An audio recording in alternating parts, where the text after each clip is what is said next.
नमस्कार मित्रांनो, मराठी माणूस प्रदीप. राजा शिवाजी हा चित्रपट रितेश देशमुखांचा अखेर प्रतीक्षा संपली. आज 1 तारीख आहे, 1 मे आणि आजच्या दिवशी रिलीज झाला.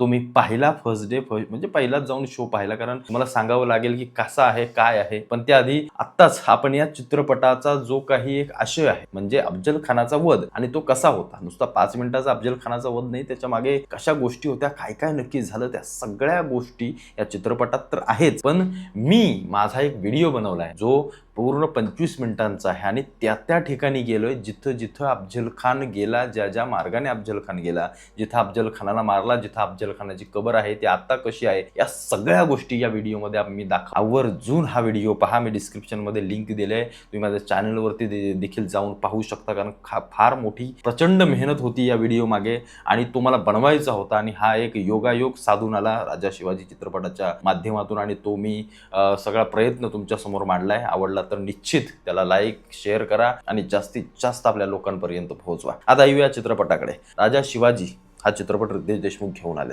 ट्रेलर आला, टीझर आला. अनेक जणांनी सांगितलं की चित्रपट एवढा असा प्रभावी वाटत नाहीये. जसा छावा चित्रपट प्रभावी होता, जसा छावामधल्या कास्टिंग प्रभावी होत्या, जशा प्रकारे छावा चित्रपट बनवला होता. आणि सगळ्यात महत्त्वाची गोष्ट म्हणजे छाव्यासारखं त्याला, म्हणजे छावा चित्रपटासारखी त्याला एक मोठी हाईप किंवा एक अशी उत्कंठा त्या चित्रपटाविषयी जशी होती तशी आता नाहीये. पण हा चित्रपट नक्की कसा आहे, नक्की चित्रपटामध्ये काय आहे, खरोखरच हा चित्रपट छावाच्या दर्जाचा आहे का, या सगळ्या गोष्टींविषयी आता आपण बोलूया. आता मी चित्रपटाच्या दृष्टीतून मागे माझ्या व्हिडिओमध्ये बोललो तर अनेक जणांनी सांगितलं की आपला महाराजांचा चित्रपट आहे, कसाही असो पाहायचा, निश्चित पाहायचा, त्याचा बद्दल काही वाद नाहीये, तो पाहिलाच पाहिजे. आणि मी जेव्हा हा चित्रपट पाहिला तेव्हा अनेक माझ्या काही गोष्टी इथं क्लिअर झाल्या. पहिली गोष्ट घेऊया स्टोरी रायटिंग. अफजल खानाचा वध हा पण 2-3 मिनिटाचा प्रवास आपण ऐकतो, पण त्याच्या आधी मागे पुढे दिग्पाल लांजेकरांनी एक प्रयत्न उत्तम केला, पण तो एवढ्याशा मोठ्या पडद्यावरती त्यांना साकारता आला नाही, कारण तो मराठीतला चित्रपट आहे, मराठी दिग्दर्शक, मराठी ऑडियन्स जो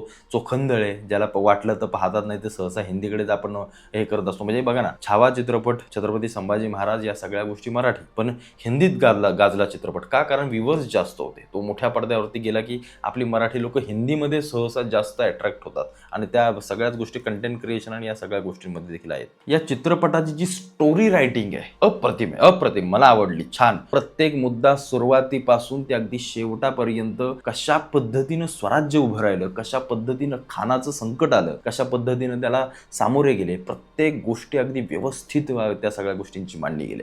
निश्चित मी मागे जसं म्हटलं, अनेक जण म्हणतात कास्टिंग त्या सगळ्या कॅरेक्टरला, किंवा अनेक 50% तरी कॅरेक्टर अशी आहेत ज्यांना ती कास्टिंग सूट होत नाहीये. कारण बघा, एक गोष्ट लक्षात ठेवा, जेव्हा तो ती व्यक्तिरेखा साकारत असतो तेव्हा ते दिसलं पाहिजे लोकांना, ते हुबेहूब वाटलं पाहिजे, असं त्याच्यामध्ये लोक घुसली पाहिजेत. हा की हे छत्रपती शिवाजी महाराज, हे संभाजीराजे, हे शहाजीराजे, हा मावळा, हा किंवा हे सरदार, हे, या सगळ्या गोष्टी जेव्हा हुबेहूब त्यांच्या तोंडून येतात. कारण एक गोष्ट लक्षात घ्या, आता तुम्ही छत्रपती शिवाजी महाराज यांची प्रतिमा तुम्ही कोणामध्ये पाहताय? रितेश देशमुख. म्हणजे तुम्ही रितेश देशमुख हा कलाकार बाजूला ठेवताय. तुम्हाला असं वाटतंय की तुम्हाला असं माहिती आहे की हेच छत्रपती शिवाजी महाराज आहेत, हेच कोणीतरी कान्होजी जेदे आहेत, हेच कोणीतरी बहिर्जी नाईक आहेत. या सगळ्या भूमिका ज्या असतात ना, त्या साकारणं किंवा त्याची कास्टिंग करणं फार महत्वाची आहे. आणि इथं कुठंतरी रितेश देशमुख कमी पडलेत, याबद्दल वाद नाही आणि ह्या गोष्टी न सांगण्यासारख्या नाही आहेत. पण ओव्हरऑल बाकी सगळा चित्रपट आहे ना, अप्रतिम. प्रत्येक गोष्टीमधली डिटेलिंग, प्रत्येक गोष्ट अत्यंत व्यवस्थितपणे मांडण्याचा प्रयत्न रितेश देशमुखांनी केलाय, आणि त्याबद्दल त्यांचं करावं एवढं कौतुक कमीच आहे. थोडीशी प्रोसेस किंवा थोडीशी स्टोरी किंवा ती खेचण्याचा, ताणण्याचा जो प्रयत्न केलाय तो दिसून येतो लगेच चित्रपटामध्ये. पण असं कुठेही डिस्ट्रॅक्शन किंवा लगेच चित्रपटापासून आपण बाजूला होतो असं काही होत नाही, कारण प्रत्येक गोष्ट, प्रत्येक प्रसंग तो आपल्याला पाहावासा वाटतो, तो आपल्याला आपुलकीचा वाटतो, किंवा तिथं प्रेक्षक जो आहे तो असा कंटाळत नाही.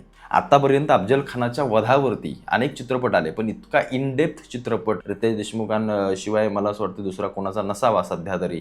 राजा शिवाजी हा चित्रपट अत्यंत उत्तमरित्या, अत्यंत खोलपर्यंत हात घातलाय. आता येऊया संगीताकडे. अजय अतुल यांचं संगीत इतकं अप्रतिम आहे, इतकं अप्रतिम. मी फक्त म्हणतो, कास्टिंग जर या चित्रपटाची जर जोरदार असते ना, जोरदार म्हणजे जसं पाहिजे तशा कॅरेक्टरला प्रत्येक जणानं साजेसं काम केलं असतं ना, हा पिक्चरनं या चित्रपटाने फाडून टाकलं असतं सगळं. असा चित्रपट पुन्हा बनलाच नसता मग, असं म्हणायला खरंच काही हरकत नाहीये. कारण एक गोष्ट लक्षात घ्या, जे लिपसिंग असतात, म्हणजे जेनेलिया असेल त्यांचा, तो रितेश देशमुखचा मुलगा असेल, शंभूराज म्हणजे शिवाजी महाराजांचे जे भाऊ, जे तरुण वयात असताना त्यांची भूमिका करणारा तो मुलगा असेल, एवढं ते साजेसं वाटत नाही. नाहीये, ते इतकं प्रभावशाली या सगळ्या गोष्टी दिसत नाहीयेत जेवढ्या हव्या होत्या, जेवढ्या पाहिजे होत्या. पण अजय अतुल यांच्या संगीतानं तर आग लावली, आग या चित्रपटामध्ये अप्रतिम आहे. जरी चित्रपटाची काही दृश्य लिपसिंग किंवा डायलॉग्स जरी ढासळले तरी म्युझिक त्या सगळ्या गोष्टींना उचलून धरतंय. त्याच्यामुळे अजय अतुलांना मला असं वाटतंय माझा सलाम आहे या सगळ्या चित्रपटाच्या संगीताविषयी. त्यांनी जे काही काम केलंय ते कौतुकास्पद आहे. राहिला प्रश्न सिनेमॅटोग्राफीचा, उत्तम आहे, अप्रतिम आहे. अनेक सीन्स सिनेमॅटिक पद्धतीनं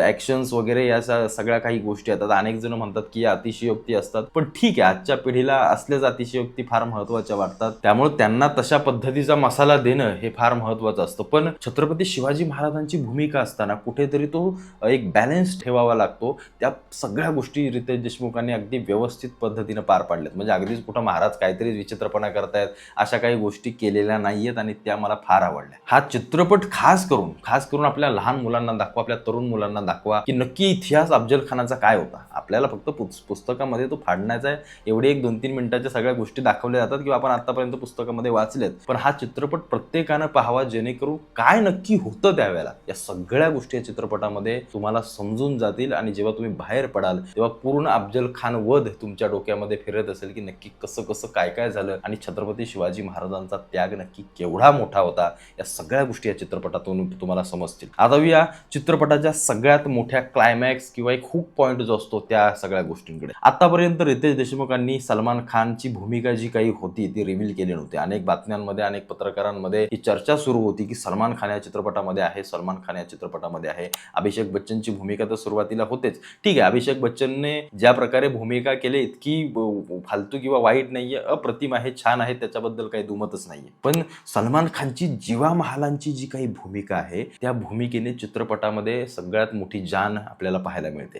म्हणजे जे सलमान खान आहेत त्या सलमान खानला रितेश देशमुखांनी भगवच करून सोडलं, अगदी जीवा महालाच करून टाकले. पण जीवा महालांची भूमिका सलमान खान यांनी अप्रतिम केले नाही असं नाही, छान केले, उत्तम पद्धतीनं त्यांनी त्या सगळ्या गोष्टी साकारलेत. आणि रितेश देशमुखांनी ज्या पद्धतीनं देशमुखांच्या पिक्चरमध्ये किंवा चित्रपटांमध्ये सलमान खानची एक छोटीशी एंट्री शेवटला असते ती काही त्यांनी गोष्ट सोडलेली नाहीये. ती अगदी व्यवस्थितपणे कशी दाखवायची, काय करायचं हे त्यांनी अगदी व्यवस्थितपणे दाखवले. म्हणजे एक गोष्ट लक्षात घ्या, छत्रपती शिवाजी महाराजांसोबतचे जे धांग रक्षक होते त्याच्यामध्ये जीवा महालाही होते.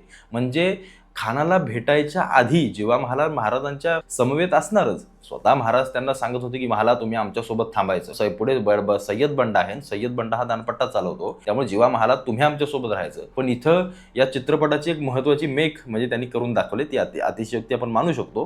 कारण जीवा महालाचं कॅरेक्टर हे हात तोडण्याच्या आधी महाराजांसोबत कधी दाखवलंच नाहीये. का तर ते सलमान खानला रिव्हील करण्यासाठी, ती एक काय बोलू आपण गुजबम्स तयार करण्यासाठी आजच्या पिढीला, आजच्या प्रेक्षकांना या सगळ्या गोष्टी करण्यासाठी ते कॅरेक्टर दाखवणं नाहीये. ते डायरेक्ट फक्त हात तोडतो तिथेच फक्त दाखवलंय. पण असो, त्यामध्ये काय असं मोठी काही गोष्ट नाहीये. तो चित्रपटाचा एक आशय असू शकतो, एक सिनेमॅटोग्राफी असू शकते, एक व्ह्युअर्स किंवा प्रेक्षकांना कसं खिळवून ठेवायचं या सगळ्या गोष्टी असतात. कारण कंटेंट क्रिएशन असो किंवा चित्रपट सृष्टी असो या सगळ्या गोष्टींमध्ये प्रेक्षक काय पाहतोय त्याला कसं खिळवून ठेवायचं या गोष्टी फार महत्वाच्या असतात. पण सलमान खाननं जे काही भगवं वादळ निर्माण केलं तिथं ज्या जीवा महालांच्या भूमिकेमध्ये ते अप्रतिम होतं, अप्रतिम. म्हणजे प्रत्येकानं हा चित्रपट पहा, प्रत्येकानं. आणि तो जो शेवटचा क्षण आहे ना सलमान खानचा, तो तर निश्चित प्रत्येकानं पहा.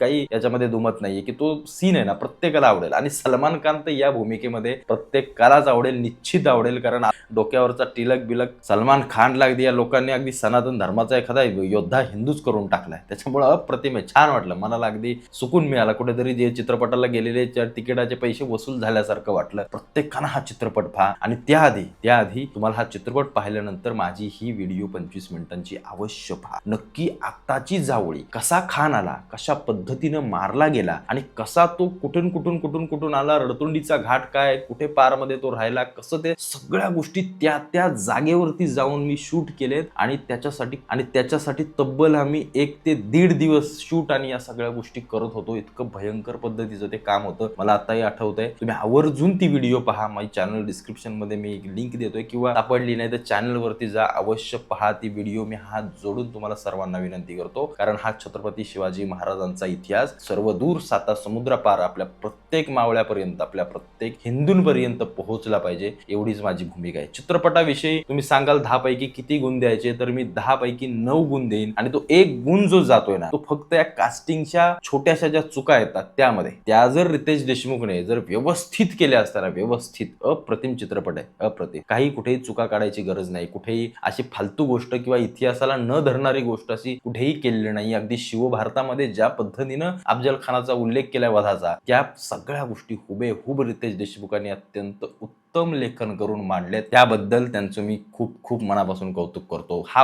हाऊसफुल चित्रपट होणार, राडा होणार, निश्चित होणार. संपूर्ण देशभरामध्ये राजा शिवाजी नावाचा चित्रपट धुमाकूळ घालणार आणि अफजल खानाचा वध आपण सर्वजण पुन्हा एकदा पडद्यावरती पाहणार, एवढं मात्र निश्चित आहे.